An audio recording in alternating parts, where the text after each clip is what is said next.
वो सिखाने के लिए भगवान ने मानव का जन्म धारण किया।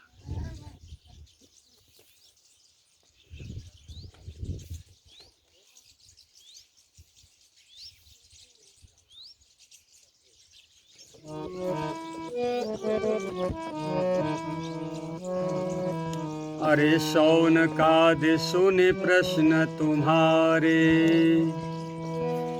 मन आई गुणगान की।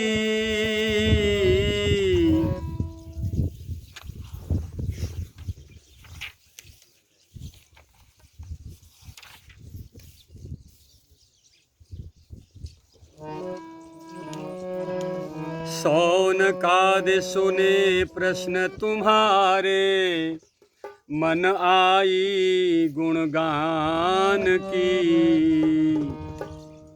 जैसी समझी सुनी सुनाऊं कथा कृष्ण भगवान की।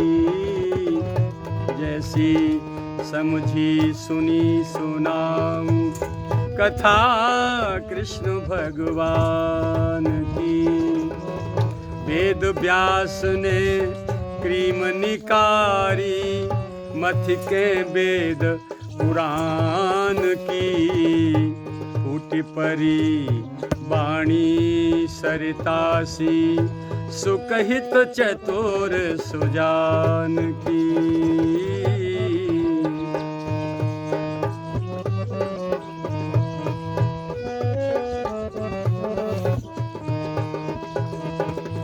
निर्मल चित्त विकार मुक्ति, बुद्धि ते सुख ने पान की। सोई सुनाई विष्णु रात को, भक्ति मुक्ति गुण खान की।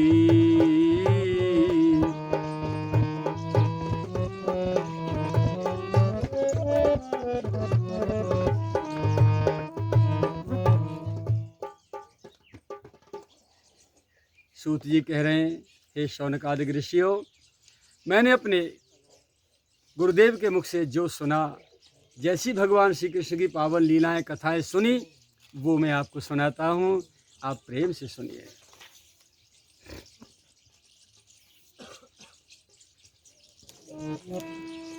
निर्मल चित्त विकार ही न करे, सुनो सकल मुनि राई है। कह रहा, निर्मल चित्त विकार ही न करे, सुनो सकल मुनि राई है। भक्ति मुक्ति जीते जी, पाओ अंत गति है जाई है।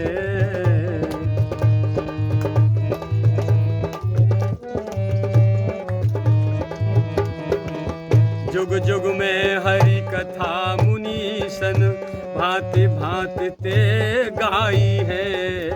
कृष्णदास पढ़े सुन के निस दिन, गोता रहो लगाई है।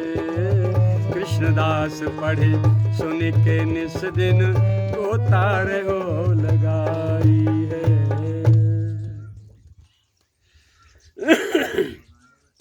आप तक आवाज पहुंच रही है क्या? आ रही है? नहीं को लगा रहा जाओ। हाँ सर, क्या हो थोड़े से और जा चूल्हे में जान दो सर, बिजली भी जल रहा है। हाँ, सास वो उगामन हारी, बाप बेटा बराती, तीसरे नौ तो ही ना था, न माए के न बिजली है, भट्टी में जान दे। हाँ, तो सूत जी ने हाथ जोड़ के कही कि देखो महापुरुषों, भगवान की कथा निर्विकार निर्मल चित्त से सुनी जाएगी तो कछु समझ में आवेगी, और भंगार भर के सुनी जाएगी तो फिर कछु हाथ ना लगेगा।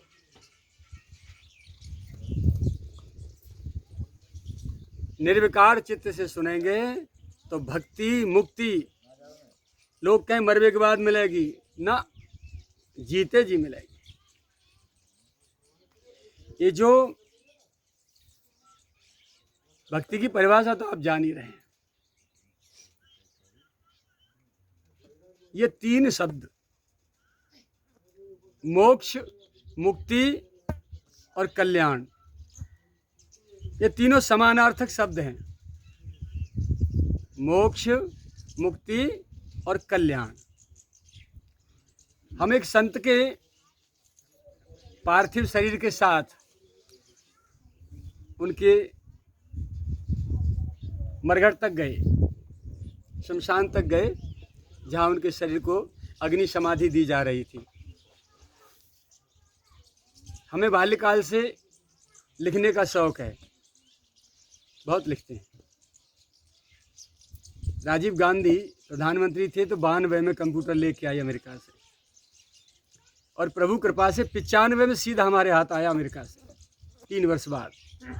तभी से हम कंप्यूटर पे हिंदी संस्कृत के ग्रंथों में लगभग 80-85 ग्रंथों का लेखन कर चुके हैं अभी तक। लिखने का व्यसन है, भगवान के विषय में, साधना के विषय में, जो टॉपिक चिंतन में आ जाए बस उसी पे। तो वहीं से उदाहरण उठाने पड़ते हैं समाज में से, बीच में से, जहाँ से जो जीवन जी रहे हैं हम लोग, वहाँ से यदि एग्जाम्पल उठाए जाएं, उदाहरण उठाए जाएं, तो अच्छी तरह समझ में आ जाते हैं कहानी, तो वो समझी। अब वहाँ संत जो है, जब संत का पार्थिव शरीर अग्निदेव अपने में समेटे जा रहे थे, तब 2-4 उधर पेड़ के नीचे बैठे, 2-4 उधर बैठे, 2-4 उधर बैठे, और हम कहूँ नहीं बैठे। हम कभी वहाँ पहुँच जाएं, कभी वहाँ पहुँच जाएं, कभी वहाँ पहुँच जाएं। ऐसे घूमते घूमते हम ये सुन रहे थे कि ये चर्चा क्या कर रहे हैं। संत तो पधार गए और ये अन्य साधुजन क्या चर्चा कर रहे हैं।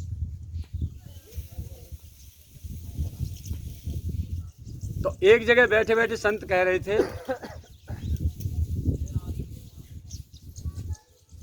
भाई बड़ो भजन करो बाबा ने, इनकी तो मुक्ति है गई। अरे जीते जी मुक्त है गए ये तो साहब। हमने सुनी कि चलो इनने तो बाबा की मुक्ति दे दी।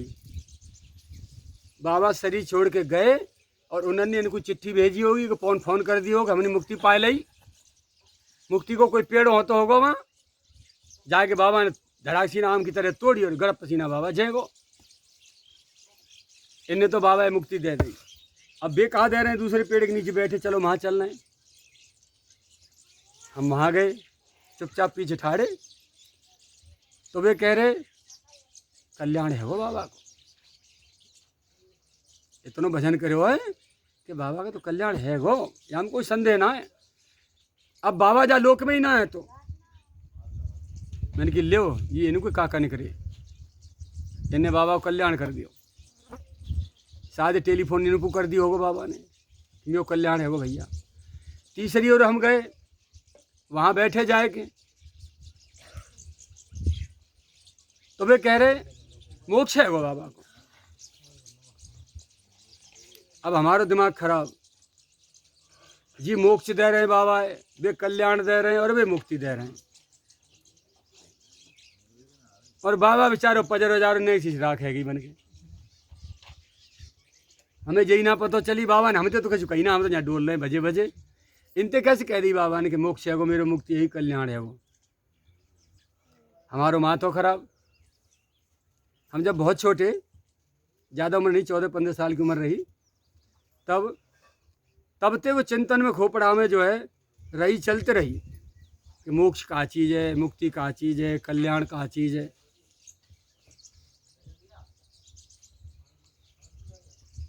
अध्ययन जब भयो, ग्रंथन को लेखन जब भयो, और वो उससे संबंधित जब विषय हमारी लेखनी के नीचे आए, तब चिंतन हुआ, अरे यार शाब्दिक अर्थ जो है, इसके शब्द के संधि विच्छेद करें। मोक्ष क्या है? माँ धन इच्छ। माँ माने मत करो, इच्छ माने इच्छा, यानी इच्छा रहित होने का नाम तो मोक्ष हो गया। प्रहलाद जी ने जब नरसिंह भगवान की गोद में लेट रहे, नरसिंह भगवान गिड़गिड़ा के प्रार्थना कर रहे, भैया कछु मांग ले, तो प्रहलाद जी ने यही बात मांगी, यदि आशीष में कामान वरास्तम वरदर्शव कामानाम हृदय संरोहम भवतस्तु गणे वरम। हे गोविंद, मुझे कुछ देना ही चाहते हो तो दे दो। मेरे हृदय में, मेरे अंतःकरण में आपके अतिरिक्त किसी लौकिक कामना का अंकुर तक पैदा न हो। सांसारिक पदार्थों की इच्छा का अंकुर तक पैदा न हो। जैसे किसान की खेती में बीज को अंकुर पैदा है क्या? अब भगवान गिड़गिड़ा रहे हैं। ये प्रहलाद जी ने मांगा, तब समझ में आई कि इच्छा रहित होने का नाम है मोक्ष, और वो मरने के बाद नहीं, जीते जी हमें ही बनना पड़ेगा। अपनी इच्छाएं जीते जी मिटानी होंगी हमको, मरने के बाद नहीं। मरने के बाद तो हमारी कमांड दूसरे के हाथ में होगी, वो बांध के ले जाएगा, वो कहाँ पटेगा, वो हमारे कर्माधीन। इसलिए जीते जी हमें मोक्ष पाना होगा, इच्छा रहित होना होगा। और इच्छा रहित होकर जीवन जियो तो सही। भगवान की ओर से जो व्यक्ति, जो वस्तु, जो पदार्थ हमें जब मिलना है तब मिलेगा। उसके लिए रोएं, गिड़गिड़ाएं, फिपाएं, कुछ भी करें, इससे कुछ होने वाला नहीं।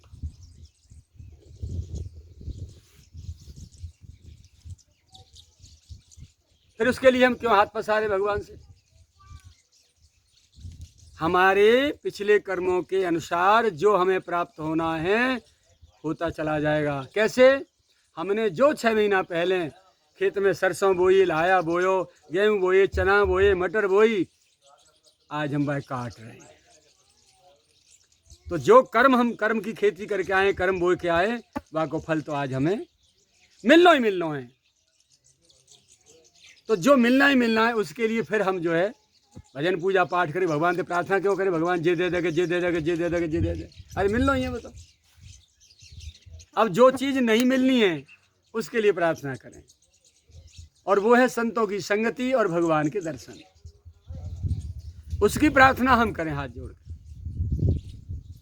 प्रभु तेरे लाडले संत यदि कहीं हो तो हमें वहाँ पहुँचा दो, उनके दर्शन करा दो। भगवान से जब प्रार्थना करें तो संत के दर्शन की प्रार्थना करें कि संत का दर्शन और संत का मिलन हमें करा दो। और संत के पास जब जाएं तो उससे क्या मांगे? हे गुरुदेव, मुझे ठाकुर जी ते मिला दो, मुझे भगवान ते मिला दो। समझ में आई? संत के पास जब जाएं तो उनसे भगवान से मिलवे की बात पूछें, और भगवान के जब पास जाएं तो उनसे संत मिलवे की बात पूछें, तो दोनों खुश रह जाएंगे। ये चीज मांगने की है दुनिया में। यदि जीवन में मांगी जाए, यदि मांगे बिना नहीं रहा जाता हो, तो ये चीज मांगो। बाकी तो सारे व्यक्ति, वस्तु, स्थान, पदार्थ हमारी किस्मत के अनुसार मिलेंगे, मिलते चले जाएंगे। अब तुम सबरी बैठ के यहाँ या गांव की कछु बेटी बनी है, कछु बहू बन के आई है, दूसरे गांव में चौना गई, क्योंकि तुम्हारा संस्कार, तुम्हारे कर्म के अनुसार, तुम्हारे प्रारब्ध की जो रस्सी बंधन था वो पूर्व जन्म से ही बंधा हुआ है, इस जन्म में नहीं। और इस जन्म में भूल से बंध जाता तो 2 मिनट में दे पनहर पट्टी फट तलाक है जा, चल गए, न तू मेरो न मैं तेरो। ये सब नाटक हैं। तो संसार बिल्कुल नाटकवत है।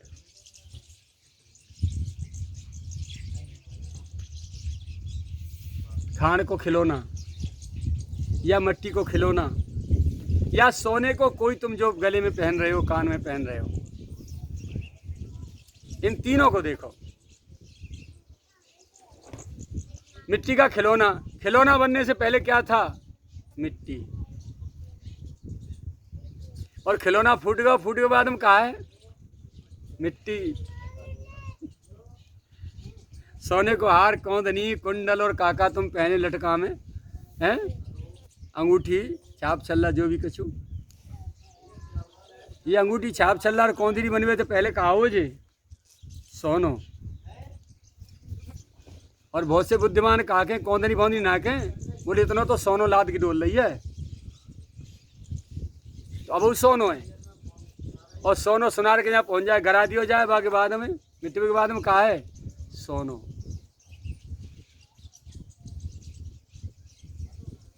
खाण को खिलौना खाण बनवे तो पहले कहो खाण चीनी बूरो और कुट जाए मिक्सिंग पीस दें फिर कहा है फिर वही बूरो। ऐसे ही हमारा जीवन, हम एक आत्मा है शरीर नहीं है।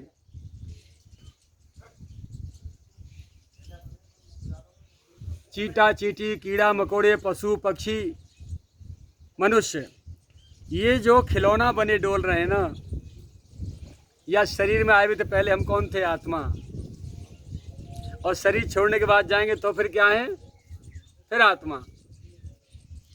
खिलौना यहीं रहेगो यहीं फूट गो। नाटक के मंच पे जाएं, बहुत जोरदार रामलीला चल रही है। 4 बालक पकड़े, राम लक्ष्मण भरत शत्रुघ्न 4 बना दिए। और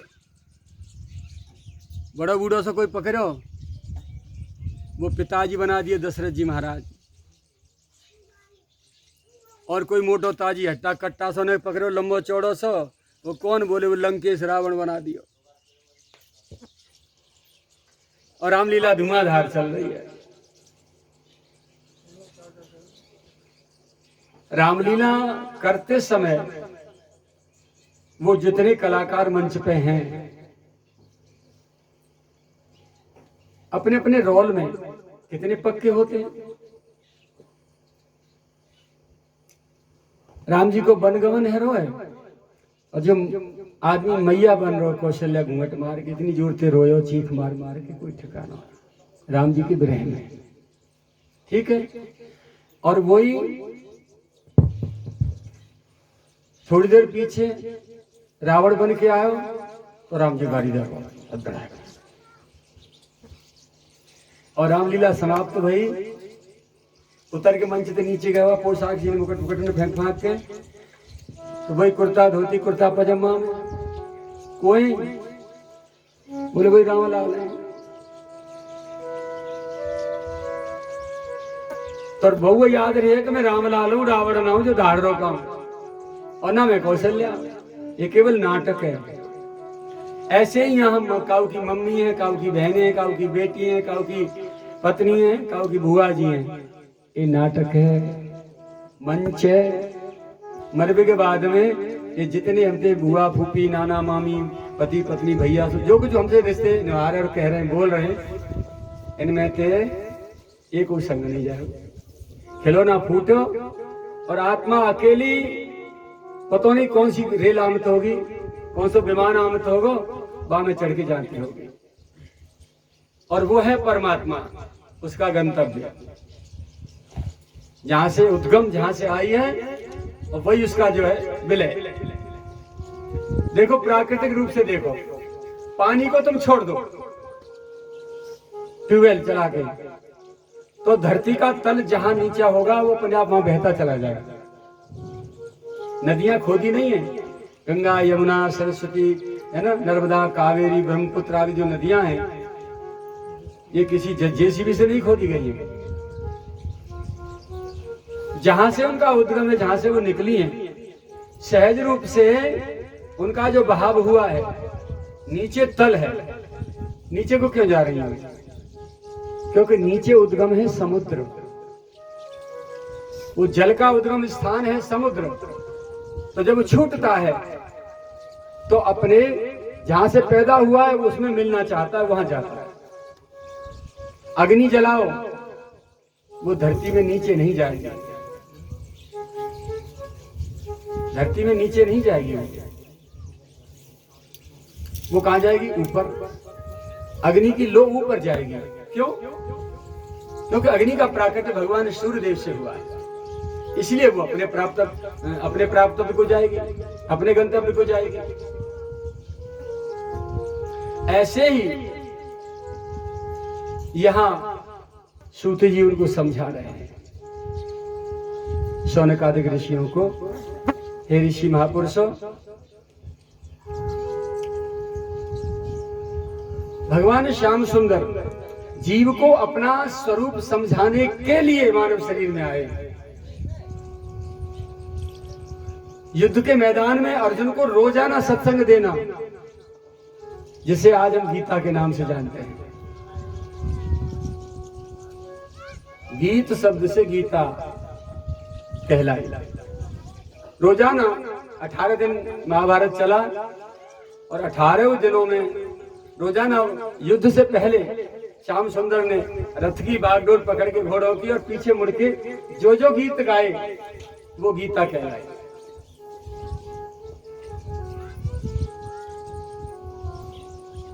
तो गीता उपदेश करने के लिए, मानव जीवन को शुद्ध परिष्कृत और एक मार्ग देने के लिए, एक दिशा देने के लिए माता देवकी के गर्भ से श्याम सुंदर बन के आए थे परमात्मा। और एक बार नहीं, ये यथामाम प्रपद्यन्ते तांस तथैव भजाम्यहम्।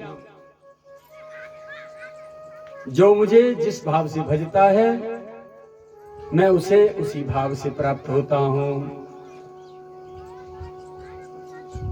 समुद्र के जब लंका में चढ़ाई करने के लिए भगवान ने पुल बनाया, समुद्र के जल जीव जंतु निकल निकल के भगवान का दर्शन कर रहे हैं और सोचे ये इतने प्यारे हैं, ये तो भाई मनुष्यों के लिए सुलभ है, हमारे लिए थोड़ी। हम तो इस जल के जीव हैं, बहुत विकराल आकार है हमारा, हमसे मानव वैसे ही डरता है, तो भगवान हमारे तो बन नहीं सकते, क्या करें। लेकिन भगवान तो भगवान है। उनकी जैसे उन्होंने कामनाएं की, इच्छा की भगवान के मिलने की, भगवान ने मत्स्यावतार भी लिया और कच्छप अवतार भी लिया। यद्यध्यात औरगाय विभावयन्ति तत्तत् वपुः प्रणयसे सदनुग्रहाय। अपने लाडलों को लाड लड़ाने के लिए, उन पर कृपा करने के लिए उन्होंने जिस जिस रूप से भगवान को देखना चाहा उसी उसी रूप से भगवान अवतार लेते गए। इसलिए ये 24 अवतार जो लिस्ट में है, इतने ही अवतार नहीं है, असंख्यों अवतार है भगवान के। हर मनवंतर में एक अवतार अलग से हुआ है। 24 अवतारों से अलग मनवंतरों के अवतार अलग है। तो ये बात दूसरे प्रश्न के उत्तर में उनको समझाई। अब तीसरा प्रश्न था, श्याम सुंदर के धरातल छोड़ने के बाद धर्म ने किसकी शरण ली है।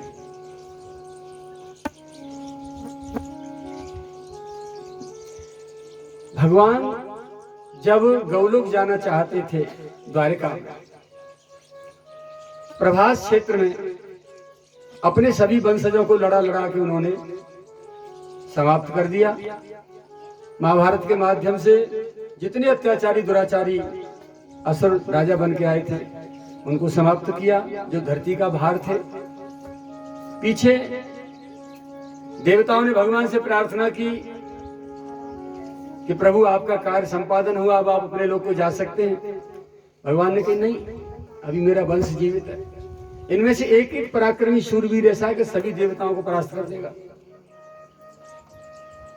इसलिए तुम देवताओं जाओ, मैं अपने हिसाब से चला जाऊंगा। ये कार्य और थोड़ा सा रहा है, ये भी धरती के भार बोझ हैं, 56 करोड़ यादव द्वारिका में। उनको भगवान ने युक्ति से लड़ा लड़ा के आपस में समाप्त कर दिया।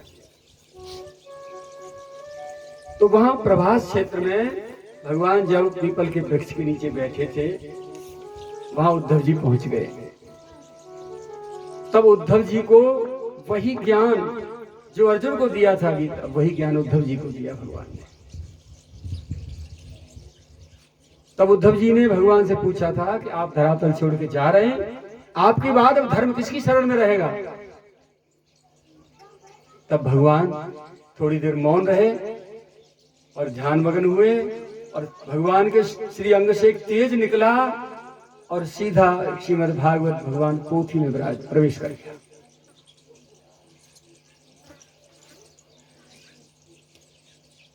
तब उद्धव को विश्वास हुआ। रामावतार में हनुमान जी को छोड़ गए पीछे भक्तों की रक्षा के लिए, और कृष्णावतार में भगवान श्याम सुंदर उद्धव जी को छोड़ गए। उद्धव जी आज भी जीवित हैं।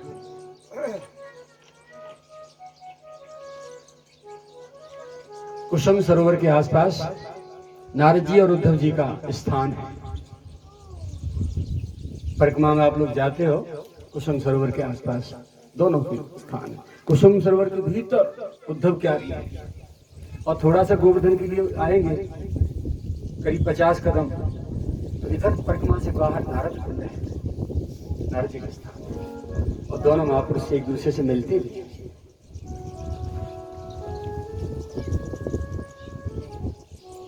तो धर्म का प्रचार अब देख लो तुम। हम जब छोटे थे 50-50 कोस पे भी शायद ही कोई विद्वान मिलता था भागवत जी का, और कलयुग में आज नाक पोछनो ना आ रहा, और छोटे छोटे बच्चे व्यासपीठ में बैठ गए भर्राटे उड़ा रहे, श्रीमद् भागवत जी कथा कर रहे। तो ये धर्म की रक्षा नहीं तो क्या है? भगवान ने प्रमाणित कर दिया और टाल मार के कलयुग से कह दी कि जितनी तेजी से तू पापों को बढ़ाएगा उतनी तेजी से मैं धर्म को बढ़ाऊंगा। और छोटे छोटे बच्चे भी श्रीमद् भागवत, धूम मची है, आज गिनती नहीं की जा सकती। वृंदावन धाम की स्थिति है, एक ईंट उठाए के फेंक दी तुमने कहूं तो जहां कहूं गिरेगी, वो कब व्यास के कांट पे ही गिर जाएगी। 1 इंच जगह खाली ना, व्यास ही व्यास है ना सब। और कहूं टेढ़ी फेंक दी तो भट्ट सीना का ढोलक में लगेगी जाएगी, क्या कैसियों में लगेगी। ऊपर से फेंकी तो व्यास की डांट फूटेगी, और टेढ़ी फेंक दी तो क्या तो कैसियो टूटे होगा तो ढोलक टूटेगा, तबला टूटेगा। जो नेक टाई टाई करना सीखो ना, दक्षिणा काले वो 7100 चल रही। अच्छा भाई हम तो जिंदगी में 71 पैसा ना ले सके, जो करीब राड़ ने जाने का खा के पैदा कर दिए। देवे को ना ले सके कर्म फूट आते दुनिया में पैदा है गए। दादा ही सो बहुत बुरे मोड़े गए हम।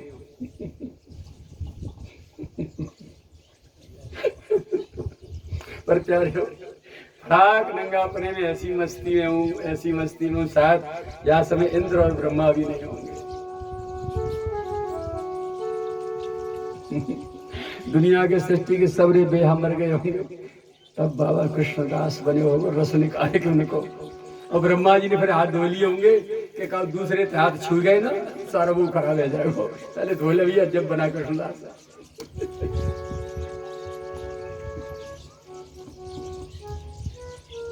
अलग से मस्ती है।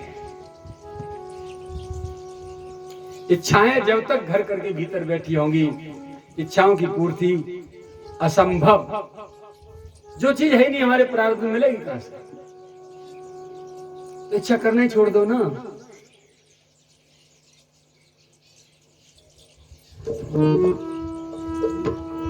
हम ऐसे चाहन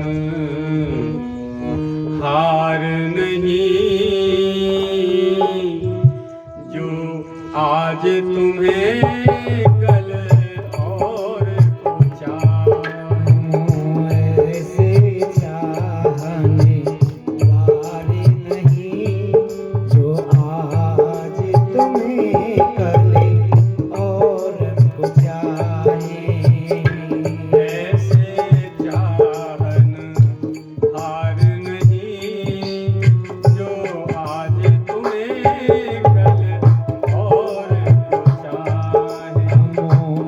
ऐसे चाहने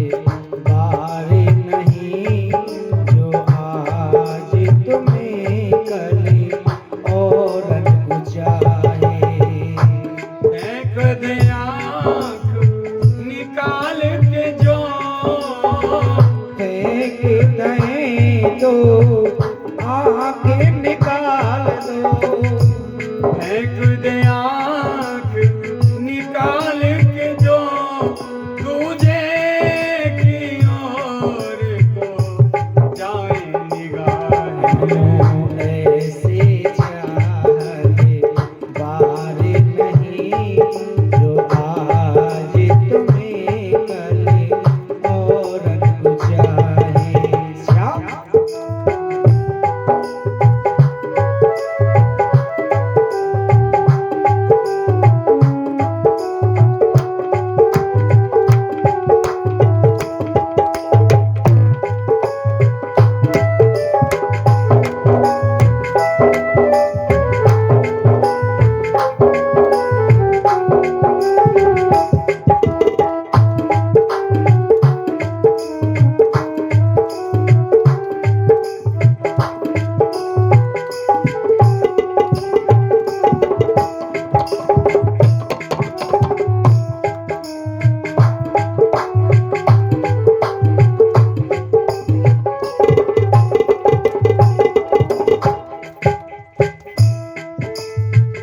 कन्हैया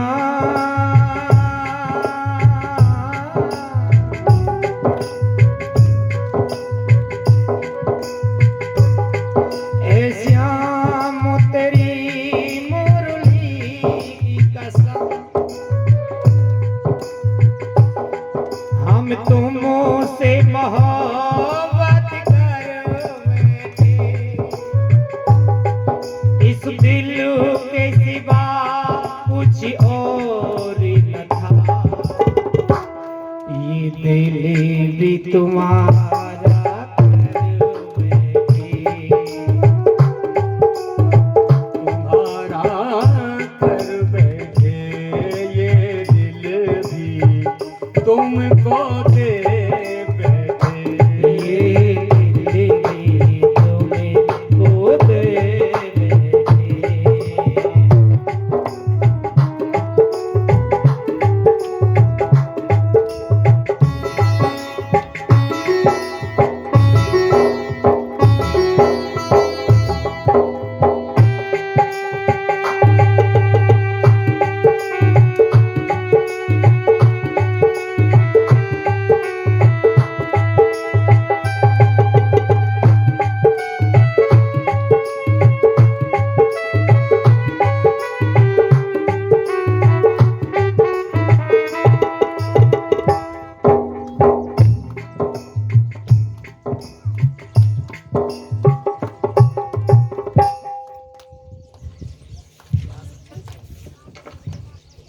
अब आगे